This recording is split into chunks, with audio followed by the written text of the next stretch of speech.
Здравствуйте, я Безгунова Дарья, клинический психолог и доула смерти. И сегодня я продолжаю свой цикл видеолекций о видах горевания. И хотелось бы сегодня затронуть такой вид горя, как отложенное горе, замороженное горе или отсроченное горе. Delayed grief. И здесь, как понятно из названия, это горе, которое по каким-то причинам, внешним или иногда внутренним, не смогло быть прожито, да, то есть не смогло в моменте как-то отреагировать на случившуюся утрату. И иногда, когда ко мне приходят люди, они описывают свои чувства об утрате, причем даже если она случилась вот прям буквально вот 2 недели назад, или эта утрата у них произошла, например, там, года 3 назад, но они часто говорят такие фразы, как «я как будто ничего не чувствую». То есть вот смерть случилась, а я как будто и не горюю. Мне как будто все равно, такое равнодушие внутри, пустота. Я как будто бы вот никак не реагирую на это. Или даже начиная с такое сравнение, что я вот, горюю, но недостаточно. То есть как будто не так, сильно, как нужно, да.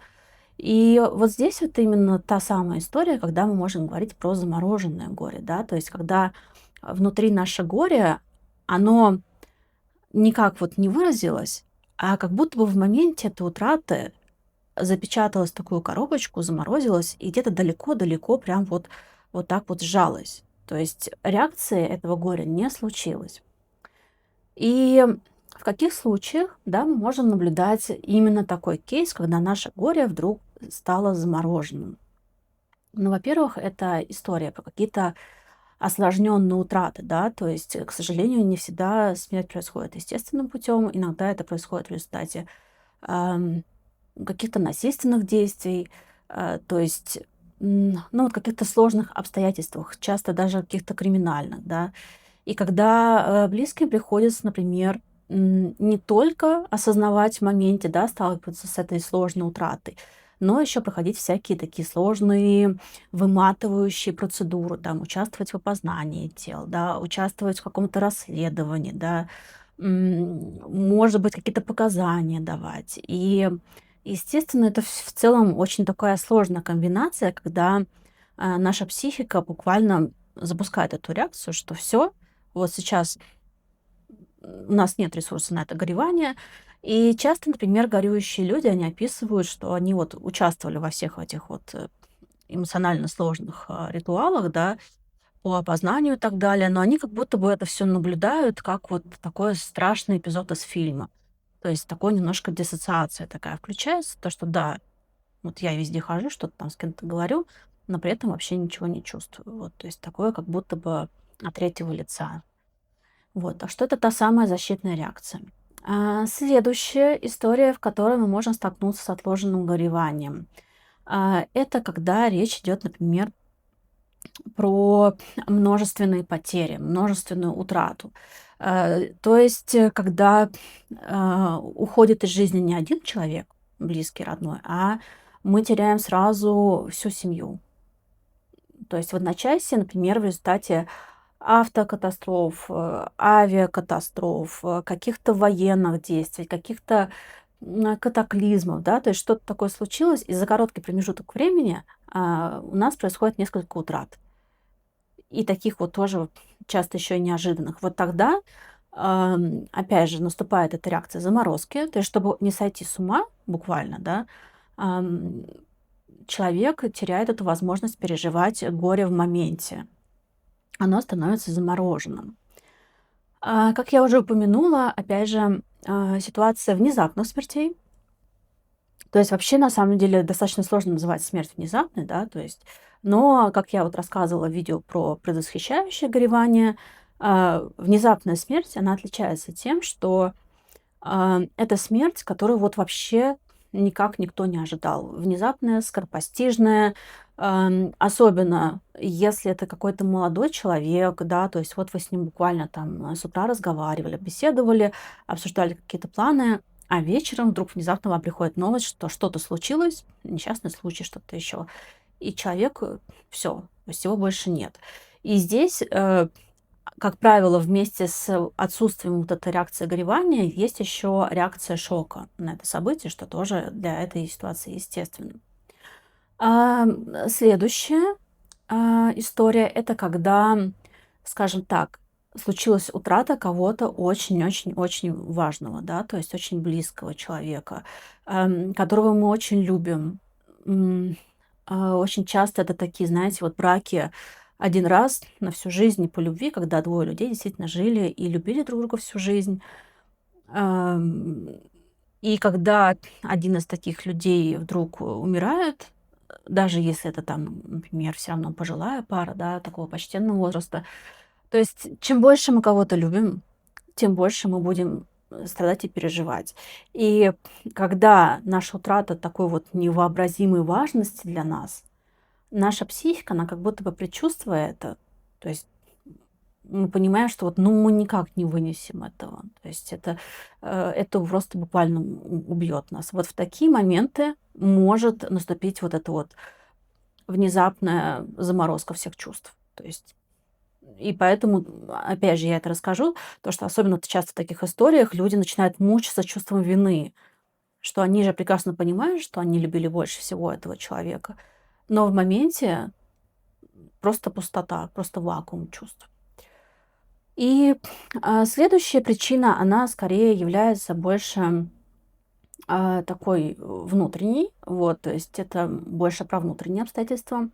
И к такому, скажем так, сценарию больше склонны мужчины.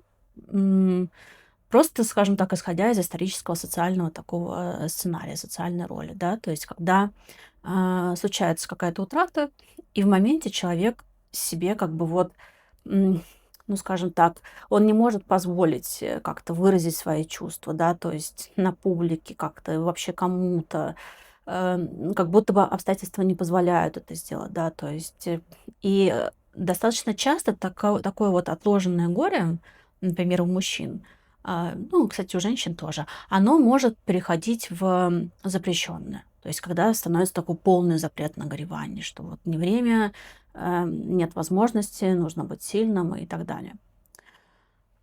Следующая история заморозки горя — это когда есть нейроотличность.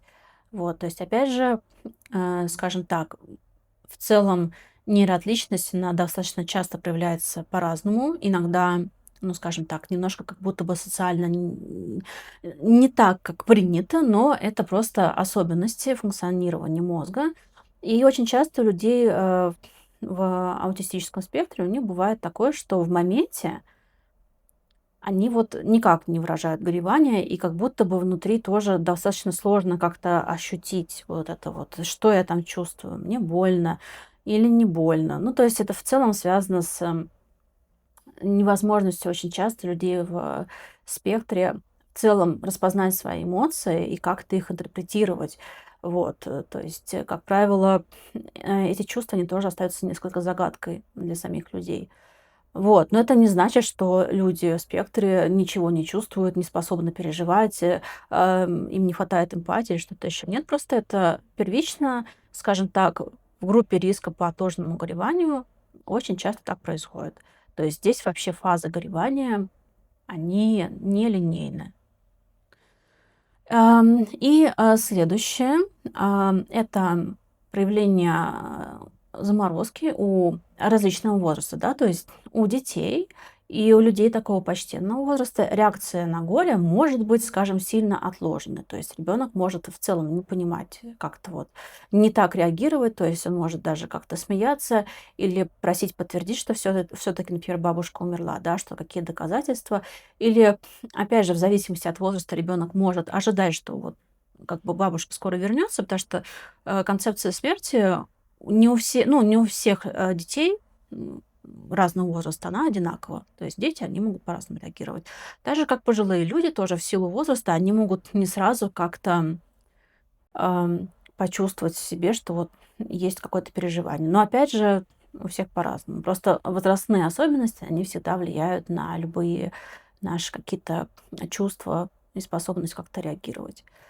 И, наверное, последний такой случай, когда горе может ощущаться как что-то замороженное, Это, скажем так, по естественным причинам. То есть, например, если человек находится долгое время в депрессии, да, в каком-то тяжелом таком состоянии, психологическом, принимает какие-то медикаменты, там, например, антидепрессанты, да, там, или, например, в целом человек перенес какую-то сложную такую болезнь, то есть человек долго болел, у него были проблемы со сном, проблемы с питанием, то есть он весь ослабленный, ему тяжело, то реакция может не последовать. Вот именно в моменте человек просто, скажем так, не располагает внутренними ресурсами физиологическими на то, чтобы как-то горевать. И его тело об этом знает. И поэтому эта реакция просто замораживается.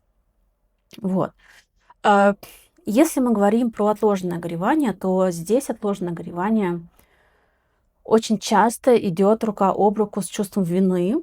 То есть люди очень часто внутри себя начинают винить за то, что как-то так, у меня умер близкий человек, там, например, там, м, мой муж ушел, да, или там моя любимая мама, да. Но почему-то я не испытываю тех чувств, которые должен испытывать. И здесь начинается вот это самобичевание.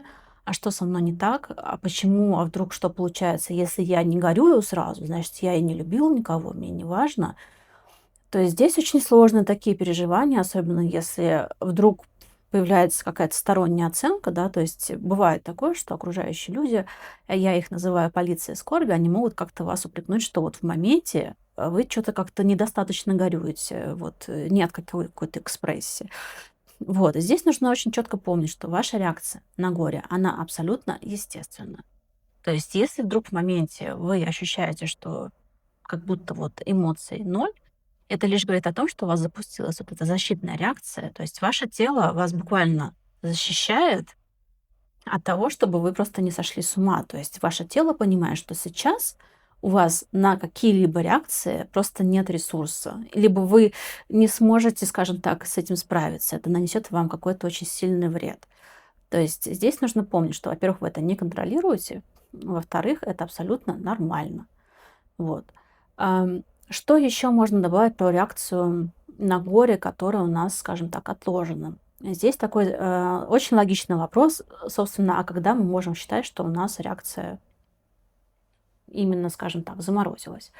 Как правило, очень усредненно. Это примерно полгода. То есть если первые полгода вдруг вы ощущаете, что у вас все еще реакция не наступила, то мы можем говорить, что да, скорее всего, ваше горе стало отложенным.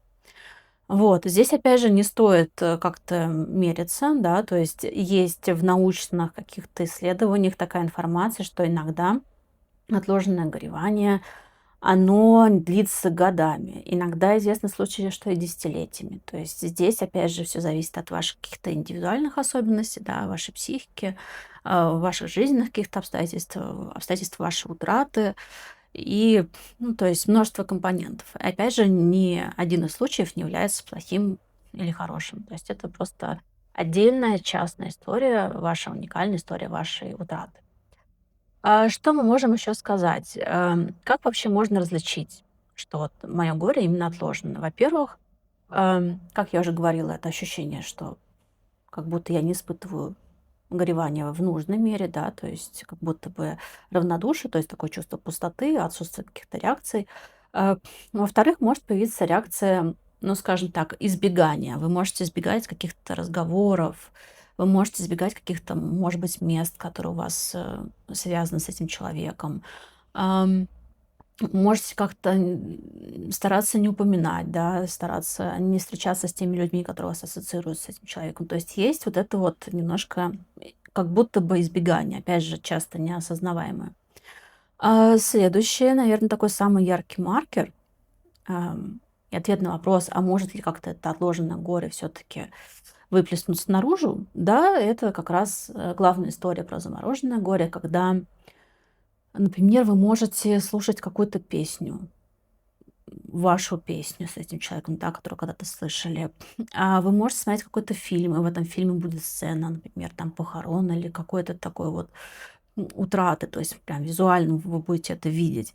А, Может быть, иногда такое происходит, если у вас начинается там случается какая-то еще утрата, да, то есть, например, через 5 лет что-то еще такое случилось. И тогда вдруг внезапно вы можете начать очень сильно плакать, то есть прям рыдать. И может возникнуть такое чувство, что как будто бы вот то самое горе, которое было заморожено все эти годы или месяцы, оно как будто вас прям как волна накрывает и сбивает. То есть будет ощущение, что это прям вот только сейчас случилось. И это, наверное, самая такая яркая иллюстрация того, как проявляется это отложенное горевание. То есть, условно, почему так может произойти, что в моменте, когда у вас эта утрата произошла, у вас не было пространства, чтобы как-то это выразить, ваше тело и психика не была готова.